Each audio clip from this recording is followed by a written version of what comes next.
Patuloy ang ginagawang case build-up ng mga otoridad sa pangunguna ng Department of Justice o DOJ sa kaso ng mga nawawalang sabungero.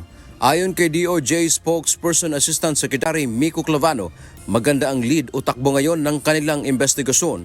Tumulong na anya ang mga piskal ng DOJ sa pangangalap ng ebidensya sa Batangas.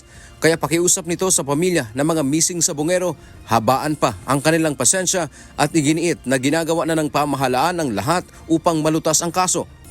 Message na lang sa mga families na let's just stay patient.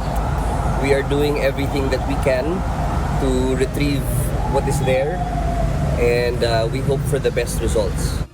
Dagdag pa ni Clavano, nagsimula na rin silang kumuha ng DNA sample sa mga kaanak ng missing sabungeros.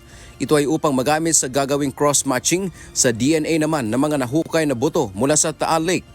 Kukunan natin ng DNA sample sa mga kamag-anak ng mga nawawala at imamatch ho natin yan sa mga DNA na makikita natin sa mga mahanap natin.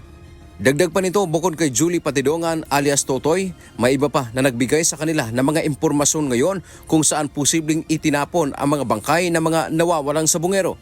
Ayon kay Ase Clavano, marami ng lumutang na impormante at nagbibigay ng kanilang nalalaman sa kaso. Bagaman 4 na taon na ang nakalilipas sa kaso ng missing sabungeros, kumpiyansa pa rin ang mga otoridad na kung totoong itinapon sa Taal Lake ang labi ng mga biktima, ay mayroon pa rin silang marirecover na ebidensya na magagamit sa investigasyon. Dante Amento, UNTV, News and Rescue.